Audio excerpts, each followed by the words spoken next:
through a Yin Yoga class, and my friend Ganesh is going to join us. So if you're not familiar with Ganesh, and also goes by Ganapati, he's a Hindu god. And I learned a new story recently, and I thought I would just kind of share this story as we go through the postures as something for you to focus on. So if you can see him, he's got a big elephant head and a stout little body with a big belly. And he's got multiple arms because of course he's a god, so he has special powers. And if you've ever seen one of these little statues, the eyes are beautiful. They're very sweet and compassionate and loving eyes. And I just love him. So he's going to be our little watcher today. Hopefully he'll stand up for me. All right, so let's get started. If you're able to, I'd like you to come into toe squat. And it can either be toe squat with the toes tucked or untucked. And if that's not an option for you today, then a yoga block or a folded blanket between your legs underneath your sit bones so that you can come to sit. So if you're coming into the toe squat with the toes tucked, you can reach back and just make sure that your pinky toe is also tucked underneath. Rest your hands on your knees and your thighs. Create a nice tall posture so there's some tone to the belly. You may want to roll the shoulders a couple times. Quite often, for some people, they need to have a blanket or a little extra padding between their thighs and their calves. And while we're holding here, if you need to come out, easiest way is just to lift up or to switch the posture slightly by either untucking the toes or adding the prop underneath the sit bones. So we'll start by simply closing down the eyes, focusing on breathing in and out through the nose, nice and slow.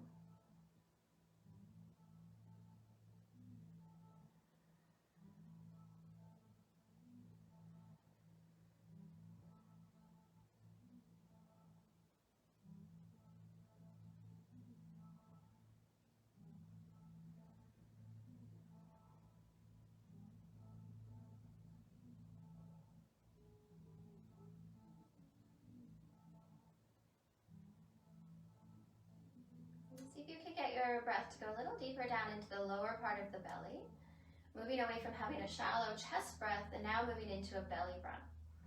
So maybe adding a count. Perhaps it's inhaling for 5, brief pause, and then exhaling for 5. We want to slow the breath down. So get a couple more moments here.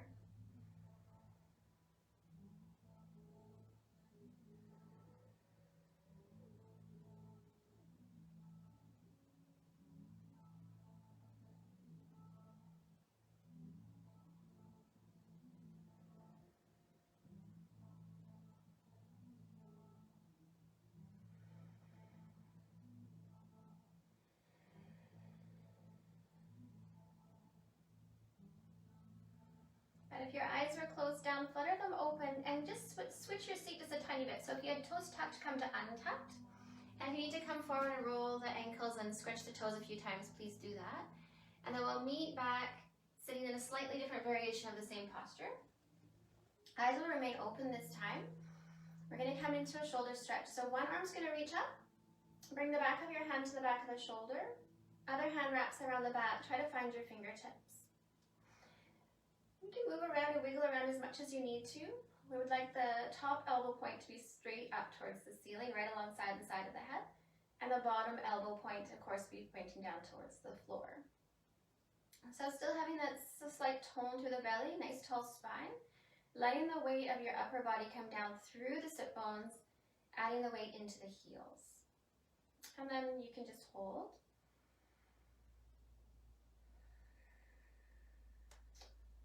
So our yin practice is the perfect complement to anything that is yang.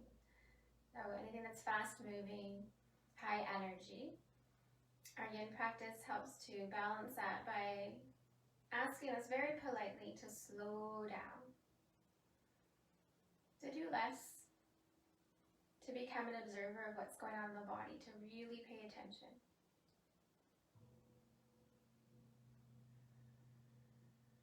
You're going to release the bottom hand first, release the top arm, take a couple shoulder rolls. And again, this is an opportunity to come off your heels if you need to, make a small adjustment. And then we'll go to the other side. So opposite arm reaches up, back of the hand to the back of the shoulder, opposite arm reaches around. You could use a strap between your hands too. Sometimes it's even just a matter of pressing the backs of the hands to the back and holding there. So go back to that nice slow deep breath in and out through the nose. Again, the count of 5 is a nice pace for most people. So inhaling for 5, there's a pause, exhaling for 5.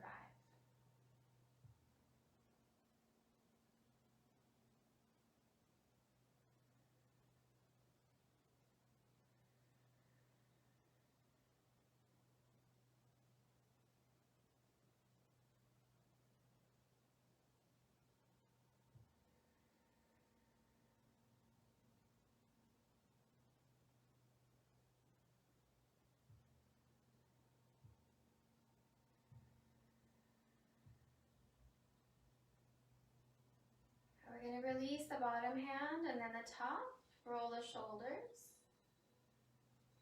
And then come forward into tabletop so that you can get the weight off your feet, rotate the ankles, flex and point the feet, scrunch the toes, spread them wide.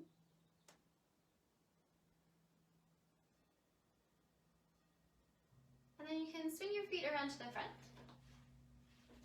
Legs will extend out in front of you. We're going to come into a twist. So we're going to bring the right knee up in towards the chest. Cross the right foot over the leg.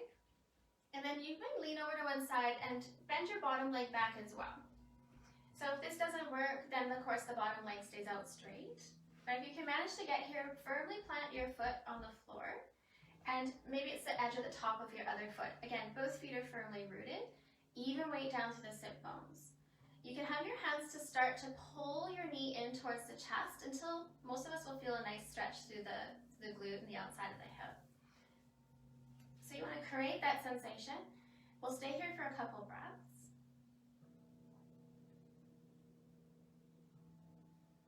And then we're going to add the twist. So right knee is out in front, so it'll be the left arm that wraps around the knee, and this is the arm that's going to keep the tension. So you're pulling your knee towards your opposite armpit or towards the chest. Your other free hand, your right hand, is somewhere behind you, and then slowly rotating to the right. You may need to lean back a little bit and wrap the belly around the thigh so you can get more rotation. And then your gaze can either go to the back of your mat or it can stay facing forward. So Ganesha has joined us today, Ganapati, and he is the son of Shiva and Parvati. And he's known as the protector of new beginnings. He's also really well known for being the remover of obstacles. So he's someone that you would call to or chant to in order to bring confidence and a sense of playfulness, a sense of ease in regards to new beginnings. Or anytime you just need a lift. So he's quite mischievous. He has the heart of a child. And he gets into all sorts of interesting situations because of his personality. And I'm going to tell you a story today about one of his little episodes. So we're going to continue to rotate to the right. You're keeping the tension of pulling the knee in towards the opposite armpit. And again, for most of us, we'll feel most of this in the right hip, the right glute.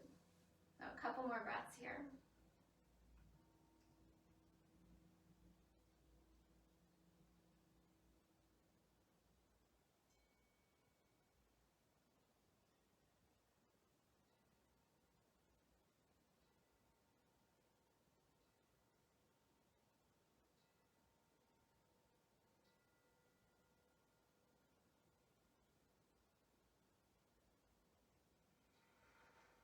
You can start to unwind and come back to face forward, and then unravel the legs and extend them out in front. You can shake them or move them around a little bit.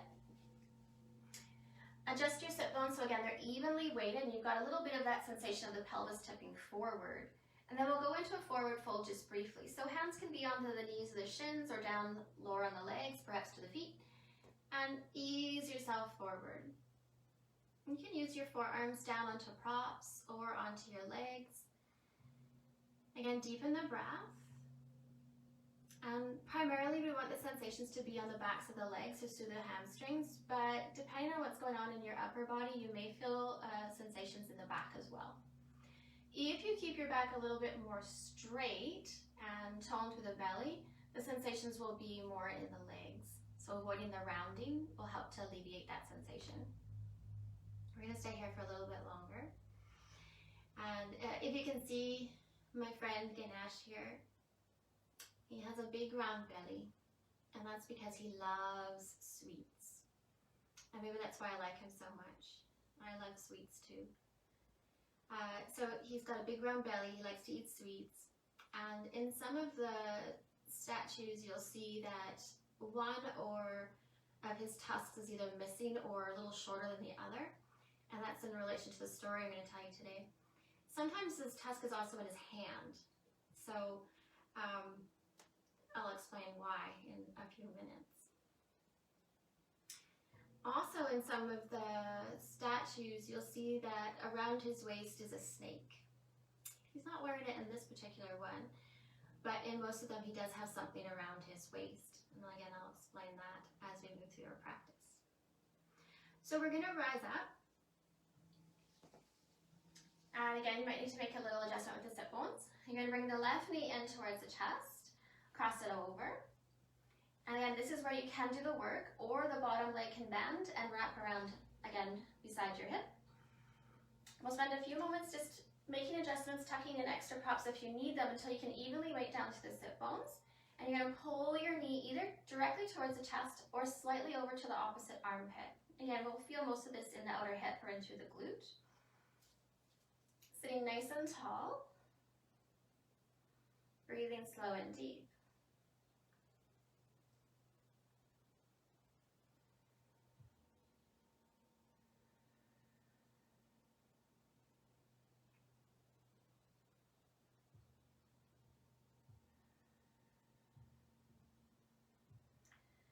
As we're holding this shape, maybe you can think about if you have a new beginning or an obstacle that's present in your life right now that you could use a little clarity or perspective on, or maybe some help. And maybe the idea of Ganesha, the stories of Ganesha, can help you find that perspective. We're now going to start to turn and add the twist. So you're going to have your right hand continuing to create the tension of pulling the knee in towards the chest of the armpit. Left hand goes behind you. Again, you may need to soften through the low belly through the back until you can wrap your belly around the thigh and then come back upright. And then work on the rotation through the mid to upper back, turning and going towards the back of your mat. Now your body's turning, but your head doesn't have to. So your head could stay facing forward, or you could turn it to the back of your mat. Hold here and breathe slow and deep.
Just a few more breaths here on your rotation. Maybe you can go a little bit farther for those last few breaths. Perhaps you can increase the tension of knee to armpit or knee to chest.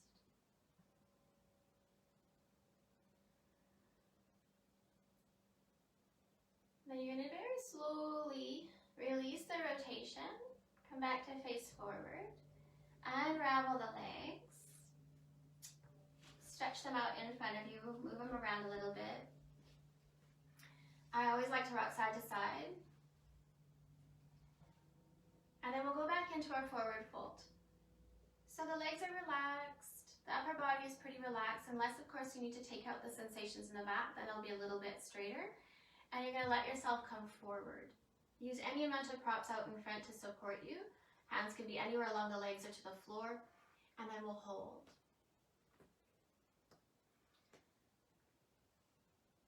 So the stories about the gods and goddesses are metaphors, and some of their characteristics we can really relate to, and some of them are just for entertainment and for great storytelling. I love the story of how Ganesh got his elephant head. He was actually a human boy and ends up with this elephant head, and it's an awesome story, and I'll tell it another time. So the purpose of the stories is, of course, to teach us a lesson. There's always a lesson in the story, and hopefully it's entertaining and quite often funny, actually, which I love. And most of Ganesha's stories are quite humorous because he's mischievous and like a child. So in today's story, Ganesh goes to a party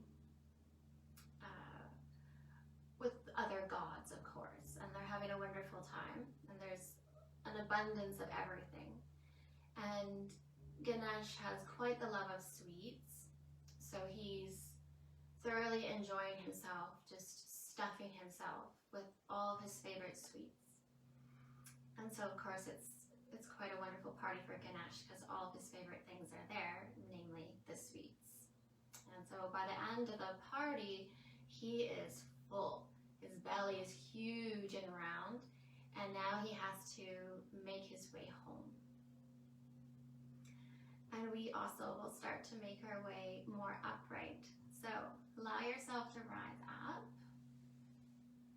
And just pause and take a moment at the top. You may want to bend your knees and relieve any tension that came up in the backs of your legs. Hands can go behind you. Let your knees rock from side to side. As much movement and for as long as you need. We want to relieve any tension that's in the low back, through the backs of the legs, so that we can stay a little longer in our next posture.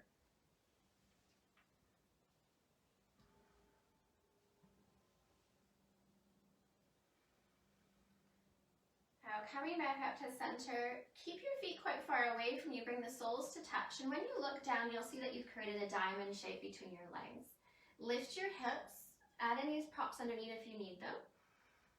Rock side to side, and create that same sensation as previously where your pelvis is tipping forward. So the sit bones are pointing back, pelvis tips forward. And then bring your hands out in front. Again, you have the option of working with a stronger, straighter back, or you can now let your back round and allow yourself to move forward.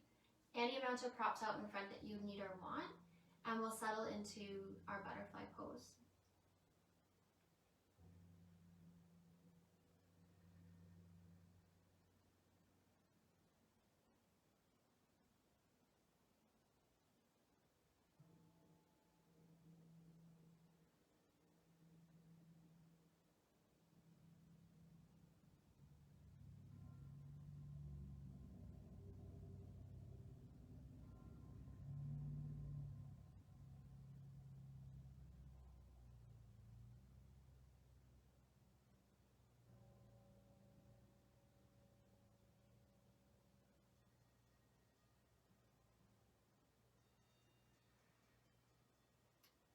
So thinking about Ganesh and his big belly full of sweets and treats, allow your belly to be soft. Let it just hang down. There's no need to contract it, unless of course you are working with the longer, straighter back. But if you can, even with that, see if you can let the belly be soft but still keep the back supported. We'll stay here for a little bit longer. If you need to while you're here, you can add just a very subtle adjustment. You might want to be able to walk to one side, and the hands again can support you. So just a very gentle side bend to one side. You can stay here, see how that feels. You'll get this more into one side of your low back. And then once you feel like you've been to one side, you can walk your hands to the other. So just take your time, notice how it feels, make those adjustments if you need to. You're still in the pose, so our primary focus is on the legs, and the legs haven't moved. So we're still in the posture, we're just being creative and exploring sensation by moving the upper body from side to side. So most of the gods have like sidekicks, like Batman and Robin, and they're usually animals, and they are their modes of transportation as well. So Ganesha, if you can imagine this big elephant, big stout heavy elephant, rides on a mouse, which I think is hilarious. So as you hold your shape, whichever shape you're in, close down your eyes and see if you can imagine what it would look like for this big heavy elephant with this full belly riding on a tiny little mouse.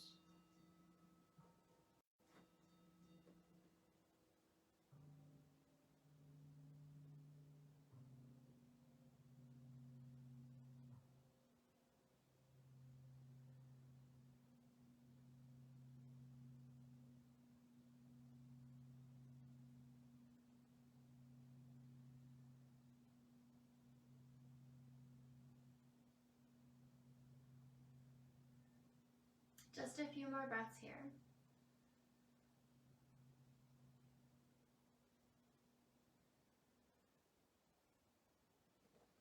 If you've gone forward, you're going to let yourself rise back up. Don't move your legs yet, but pause at the top.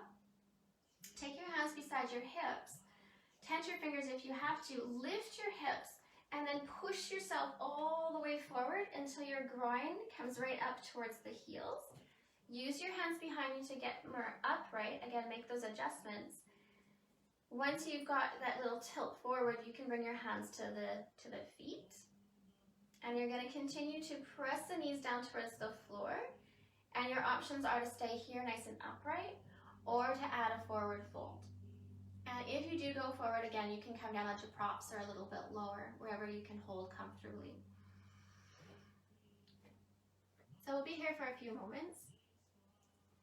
So hopefully you've created that image in your mind of this big heavy elephant riding on this tiny little mouse. And it's come time for Ganesh to leave the party, to go home. It's late at night, it's dark, but there is a big brilliant full moon to guide his way home. So he starts out down the path, a dirt path, if you can imagine it, probably somewhere in India or through a jungle. And he's full, he's happy, and he's riding his trusty steed down the dirt path under the brilliant full moon.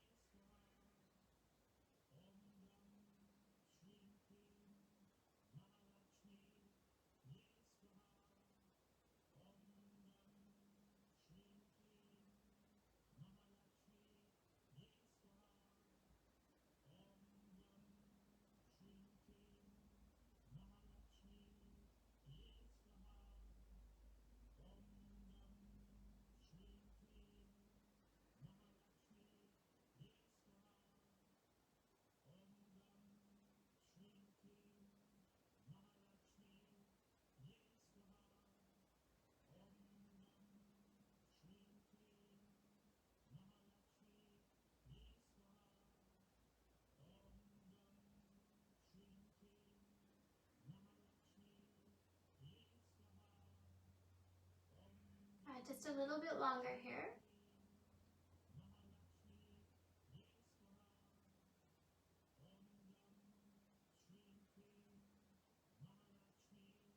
You can start to rise back upright. Once you're upright, take your hands again on the outsides of your hips. Tense your fingers if you need to, get a bit more space. Lift your hips and pull yourself again away from the heels, moving back to where we started. Then from here, lift your knees up. Hands again back behind you. Let the knees rock from side to side.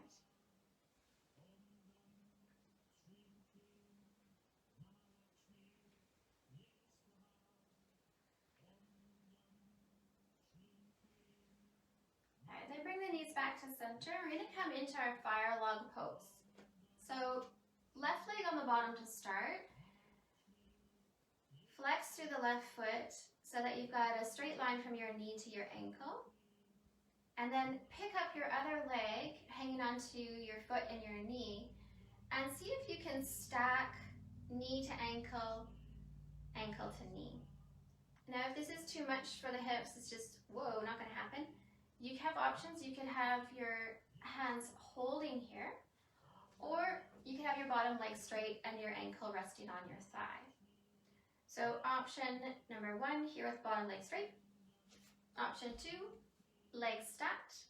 They'll look like 2 pieces of wood, fire log pose.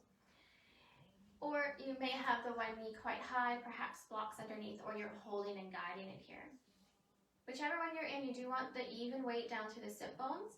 So that might make a few necessary arrangements of your sit bones, perhaps a prop on one side to get the even weight, and then we'll hold here. Again, if this is not enough for you, you need more sensation, then you add a forward fold. And as you fold forward, the weight will be pressing down. You'll get more sensation through the hips and more sensation through the ankles and the feet. Take your time. And we'll go back to our story of Ganesha as we hold here. So he's riding his trusty steed, the mouse. There's a brilliant move up above, and he's making his way home. Suddenly, though, a snake comes across their path. He's being chased by a rabbit. And of course, mice are afraid of snakes. So Ganesha's trusty steed scurries off, and he gets dumped onto his bottom, and he spills out all of his treats from his belly. I know it seems ridiculous, like that actually can't happen, but he's a god. So this is not working in reality, this is working in Godland. So he spills all of his treats out, and of course the first thing he wants to do is get all those treats back, so he starts to pick up all the treats and putting them back into his belly. He sees the snake, and he tugs the snake, and he ties it around his belly to hold all of his treats in. And this is why sometimes you see him with a snake wrapped around his belly. So he's saved all his treats, he's got his snake holding them into his belly, he's got all his goodies, and he now needs to find his friend, his mouse. So while he's starting to look around for his mouse, he hears this sound from up above. And he realizes that the moon god Chandra is laughing at him. The moon, of course, has seen all of this, and it's probably quite funny. There's an elephant riding on a mouse. The mouse gets scared, and the elephant god loses all of his treats and then has to pick them all up and tie it with a snake. And so, yeah, it would seem pretty ridiculous. So the moon is laughing at him. Well, Ganesh is like a child, so he's quite carefree, but in a moment like this, his pride really gets him and he's angry. He doesn't want to be laughed at, he feels embarrassed. And I think we can all relate to that feeling of being laughed at. So Ganesh does what all gods do. He lays a curse on the moon. He's angry, so he breaks off a piece of his tusk and he throws it at the moon. And it's a direct hit. And as the tusk hits the moon, he curses him. Says, "You will never be full again. You will always be cursed to slowly disappear and reappear. You'll never be full as you have been tonight." I think we can relate to the story of being embarrassed and then acting out with anger and a curse. So of course, the moon is quick to apologize to Ganesh. He wants to be full, he wants to be brilliant and open for everyone to see. He doesn't want to be cursed. So he immediately apologizes to Ganesh. Come out of your shape. Move around as much as you need to before we go to the other side. So the right leg will now be on the bottom, either straight or bent, and left leg will be on top. Adjust the sit bones and decide whether you're going to stay upright or you're going to fold forward.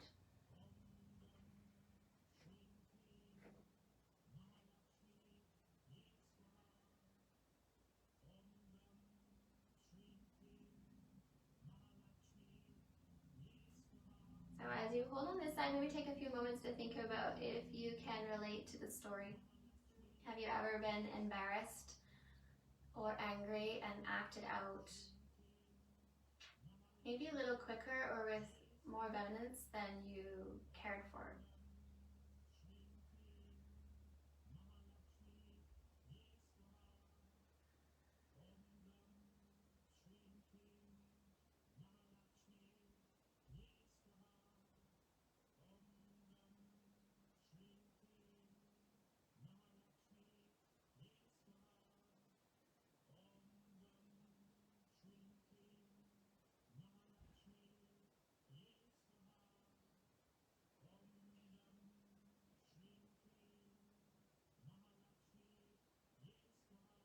Now, as you're holding on this side, if you feel like the sensations are too strong, know that you can go into one of the other variations.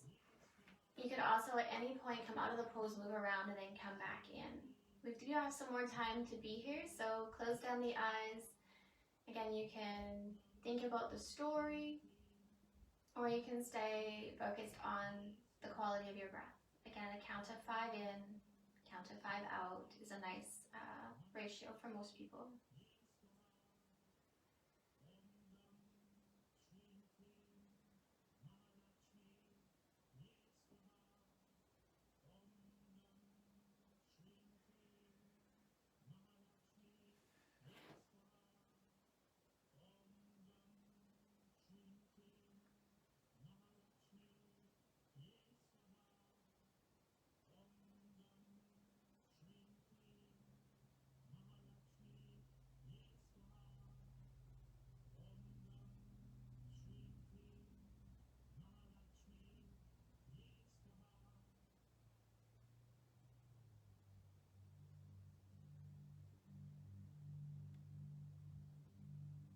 Last couple breaths.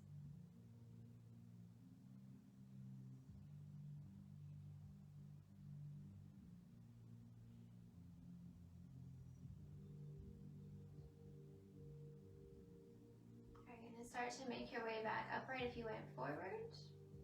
Unravel the legs, move them around. You can stretch them out, rock them side to side, windshield wipers if you prefer. And then from here, we'll bend the knees again and take them out wide. Adjust your sit bones. Your hands can either be on the knees or the shins, and you're going to take your feet as wide as you can comfortably tolerate. And you're going to keep adjusting your sit bones, so again, you get that action of tipping forward. And you can hold yourself here with hands to shins or knees, or maybe you can reach forward to the feet. If you've got quite a bit of space, hands could go out in front. So the knees stay bent for now. Working again with either rounding through the spine and rolling forward, or keeping it more upright and easing your way forward with a straighter back. We're going to hold here.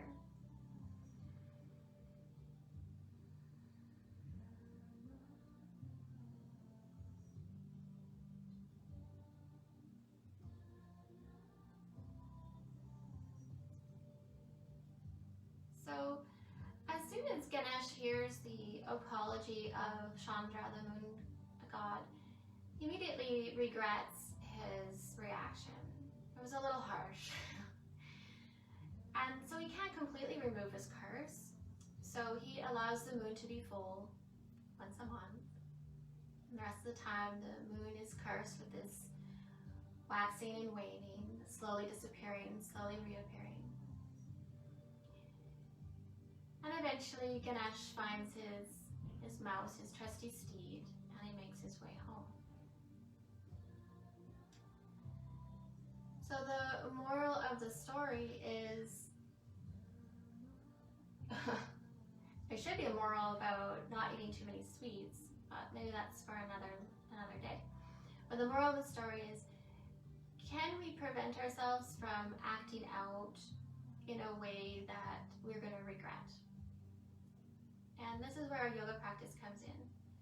So when we are asked to stay still, to pay attention, to hold a shape for a given amount of time, we gain clarity or perspective. We are forced into a situation where we can notice things. And hopefully from that we can train our minds and our bodies to react in a way that's appropriate.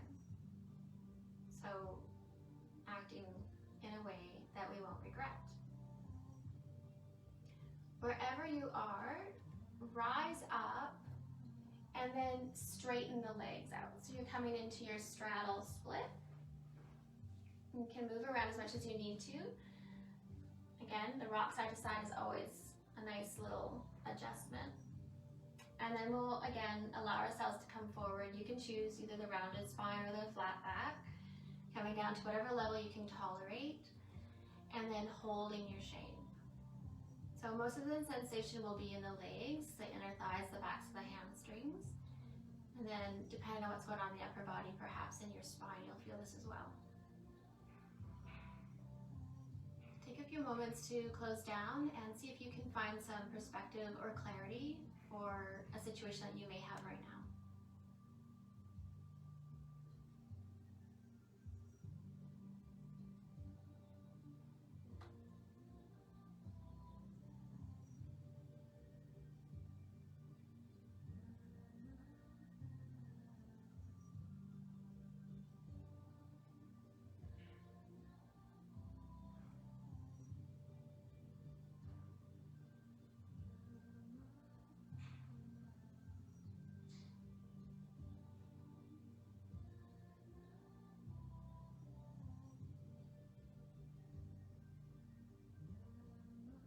Now, wherever you've gotten to going forward, try to stay there and slowly and mindfully walk your upper body towards the left leg. So it might be an inch or two, maybe you can get quite a good range of motion, that's okay. Keep nice and low, ease your way over towards the left leg, and maybe you can think about bringing the left-hand side of your belly down onto the top of your left thigh. Again, add props if you need them. And then we'll settle into this side. Once you've turned to the left, you may feel quite a strong sensation to the back of the lower right back and upper hip. Easing it out by rising up or bringing in more supports.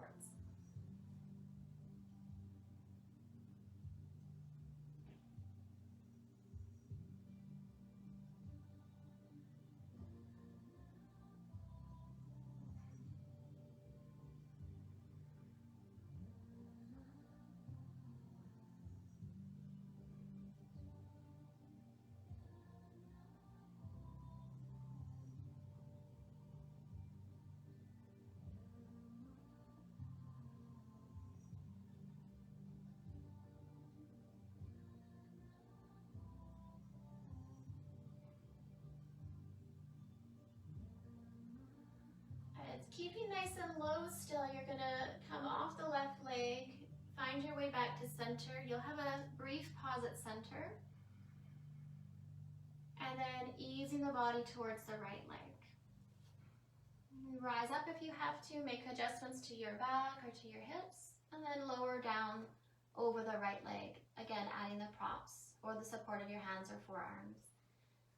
Close down the eyes and settle in here.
Now begin to slowly make your way back to center, still staying as low as you've been able to stay. Pausing at center. And then easing the body upright. So your legs have been in this shape for a little while. Be mindful, let your hands lift your knees back up and out in front. And again, we'll let them move side to side, windshield wipers, or any other action that feels good for you.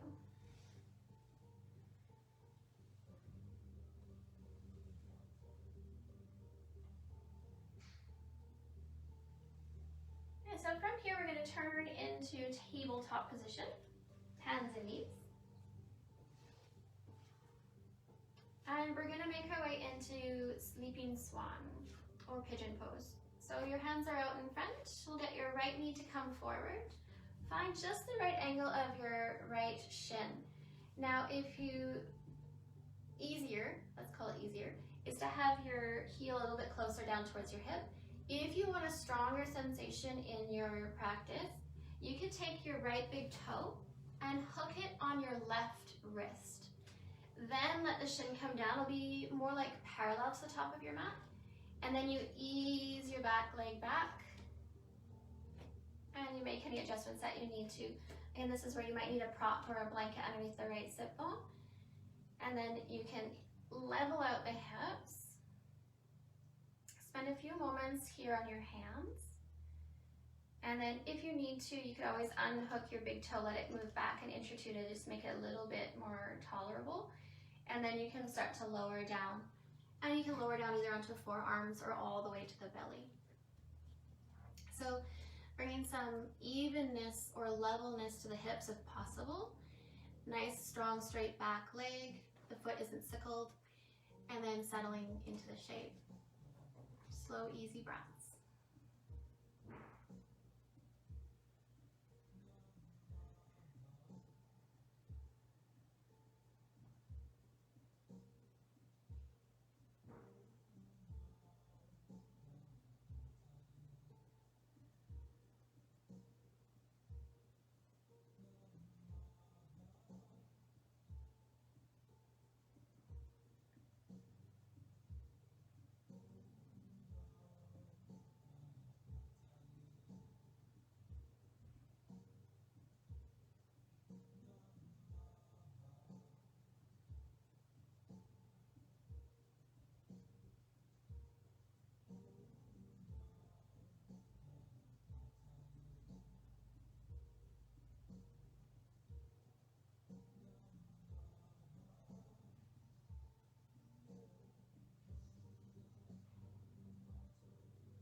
If you've come down low onto your forearms, rise back up onto your hands.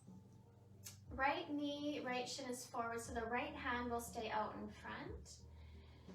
Move around if you need to, and then bend your back knee. Bring your left heel towards your back or your bottom, and then see if you can get your left hand to reach back for it. So we're going into a quad stretch here in our swan pose. If you can't reach your foot, don't worry, you could use a tea towel or a strap to grab it, or you just pull the heel towards you and that might be enough. Once you get your hand onto your foot, if you're there, turn your chest back to face forward and then hold here. So you can have two actions going on with your back foot, your back hand.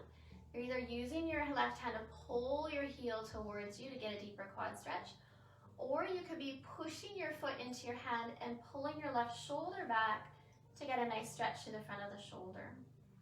You can also alternate between the two. We'll just be here for a little bit longer.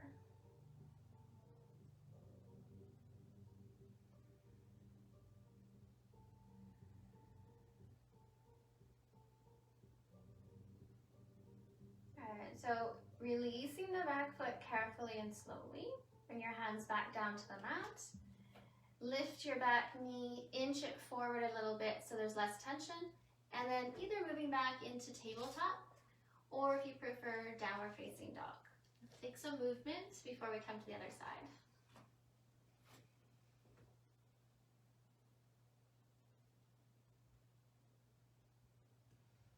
Now when you're ready, it's going to be the left knee coming forward to the outside of the left wrist. Again, you can either hook your left big toe on your right wrist to get a little bit stronger sensation, or you're letting your left heel move back towards the right hip. The key for this posture to remember is that we just don't want any pain in the knee joint. So if you've got a knee injury, be really mindful of that. And adding the prop underneath the left side. Strong straight back leg. And then once you've had some time on your hands, things feel even and level through the hips, then you can lower down farther. Now if Pigeon Pose isn't available to you because of a knee injury, then you're in your figure 4 stretch. So that's the one that you can either do seated from here or lying on your back, same idea. All right.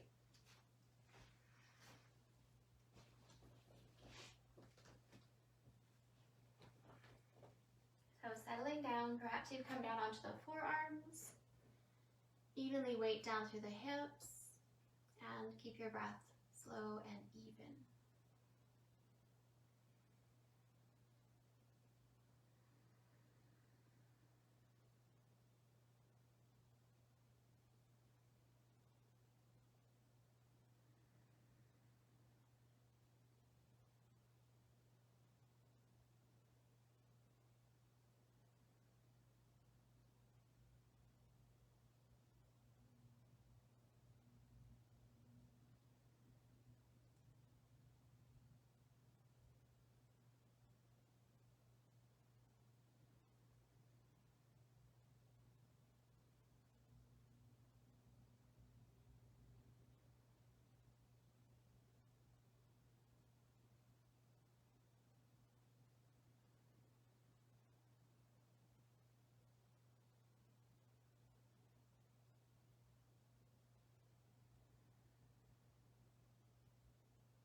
Just a little bit longer. Now that you can always move around, adjust, come out if you have to, come back in. I want the sensations to be strong and steady. Enough to keep our attention, but not so much that we've moved past that edge and into pain or discomfort.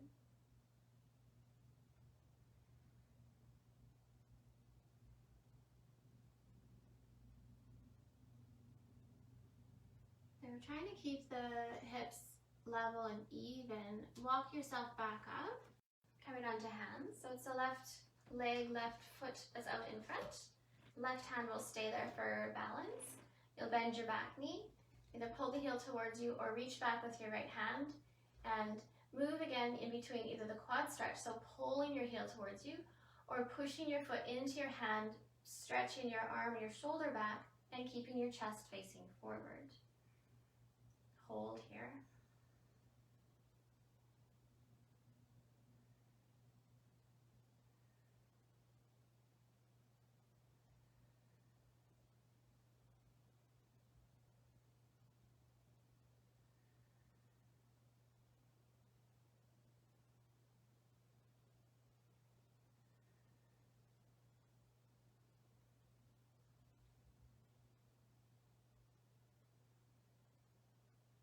You can start to slowly release your back leg, hands back down. Move around and ease your way back, again, either to tabletop or to down dog. And you'll take some time moving around. So it could be cat-cow, maybe down dog to plank a few times, rocking the hips from side to side. Get that last little bit of movement out before we settle into one more posture.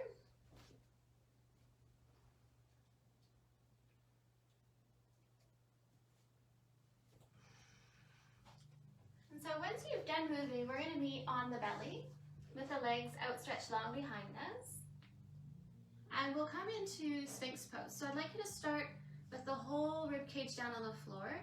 Legs out long and straight but relaxed behind you. The heels can open up.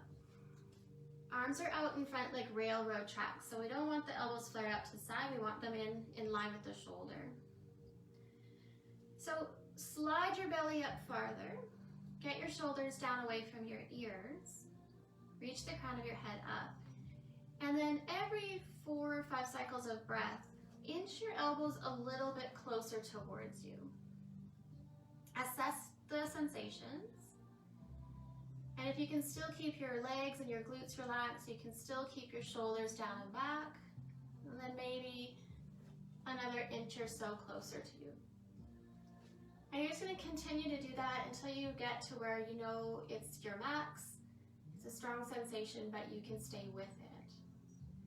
So it's a pressing down through the forearms and the hands, reaching up for the crown of the head, shoulders draw down and back, glutes and legs stay relaxed. The sensation is mostly in the mid to low back, and it's a sensation of compression. And then we'll hold here.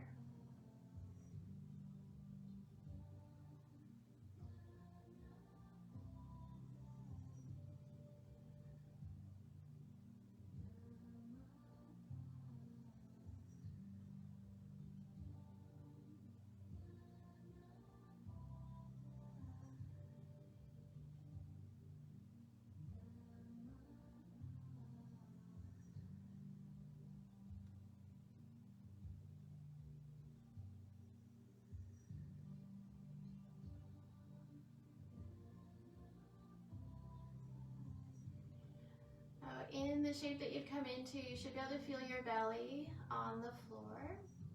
And as you inhale, the belly will press into the floor. Perhaps it'll remind you of Ganesha's big belly full of treats.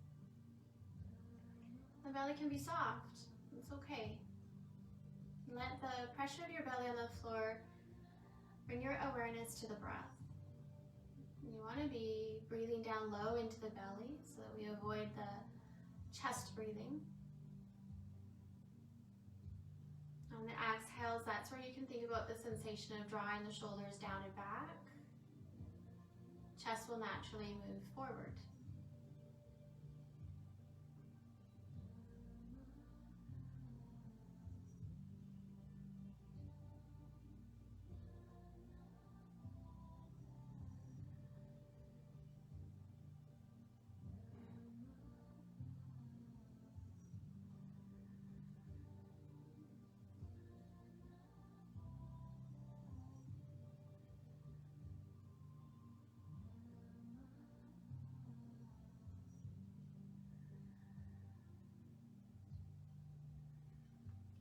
Anytime the sensations get too strong for you here, just inch your arms out and away from you again, letting more weight come down through the rib cage, more support for the floor. We're almost done.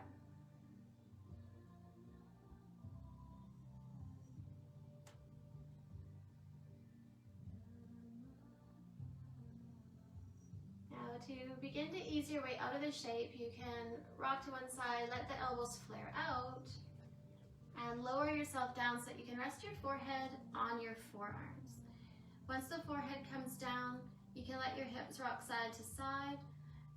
You can also bend your knees and let them rock side to side, or alternatively, deepen your breath. Big, full breaths. Feel the rise of your back on the inhale. Notice the gentle descent on the exhale. Flush out any sensations with the massaging action of your breath. Hold here.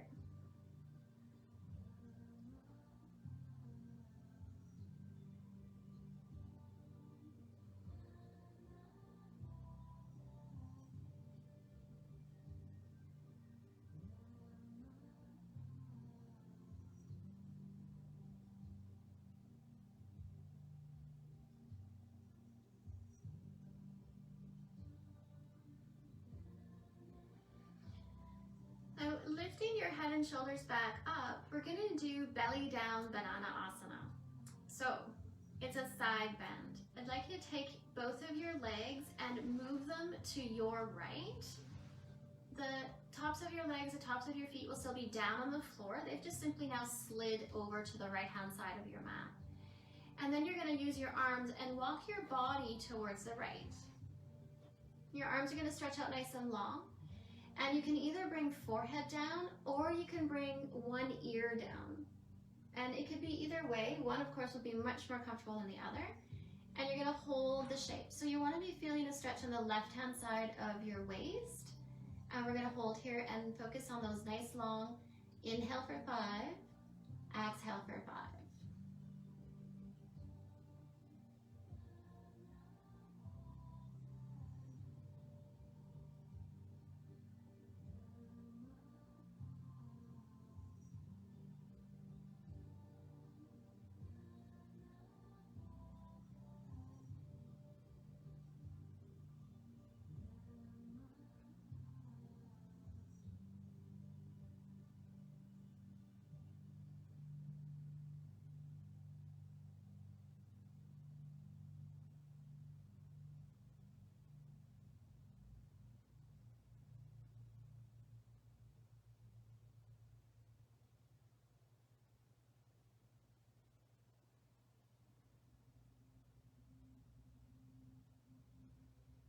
And start to lift your head, walk your hands back to center, and then ease your legs back to center. So you're in a nice long straight line. Adjust the belly, adjust the rib cage, and we'll move to the other side. So again, the legs slide to the left, tops of the feet down, tops of the thighs down. Then walking your upper body towards the left, chest stays down, forearms stay down, and then resting your forehead or your ear on your arms.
Lift the head, walk the arms back to center, let your legs come back to center.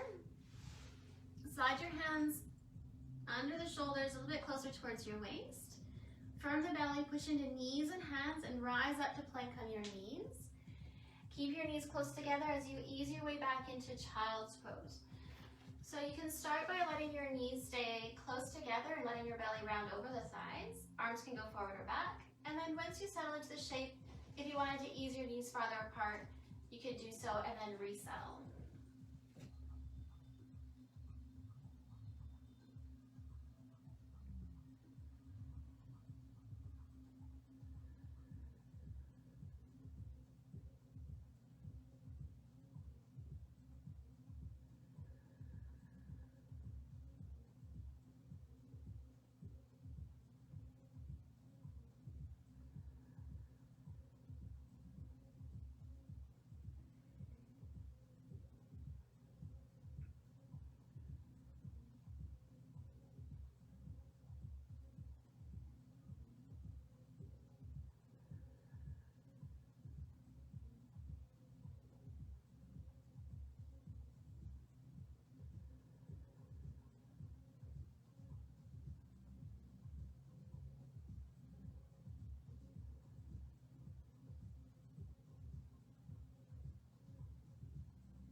Start to ease your way back up. You're going to meet where we started, sitting either in toe squat or toes untucked. Hands can be resting on the knees or the thighs.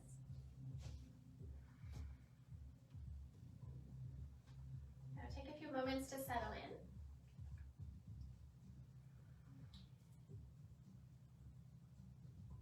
Now we're going to spend just a few moments sitting here, and then ideally you would come down onto your back and you'd spend at least 5 or 10 minutes in Shavasana. So that's lying down, eyes closed, settling into stillness. It's a beautiful opportunity to start to work your way towards a meditation practice. And you have lots to think about today. You can think about the story of Ganesha, and maybe it relates to something going on in your life today, maybe not. Maybe it's just an entertaining story. Either way, we're going to end by sitting here, hands on knees or thighs. You'll close down your eyes.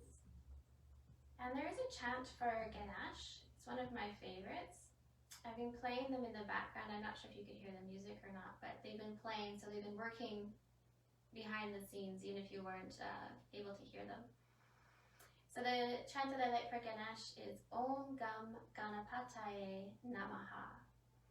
And you can say that with me. I'm going to say it 2 more times.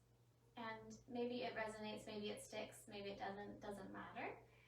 So it's Om Gam Ganapataye Namaha. Om Gam Ganapataye Namaha. And the most powerful mantras are the ones that we repeat silently. So yes, a mantra, a series of words or phrases for a specific purpose are impactful.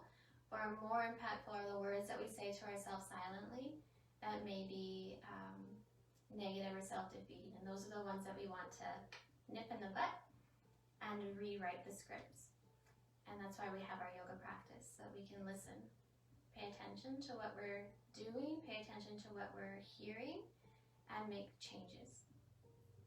So we'll close today by bringing your hands together in front of your heart, Anjali Mudra, closing the eyes, and taking a few moments to practice gratitude and to honor our childlike, funny little guy, Ganesh.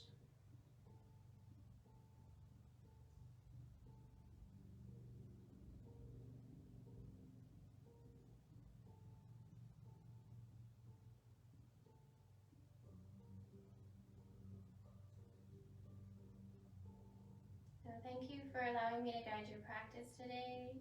Please do take that time to find Shavasana, whether it's now or later in your day.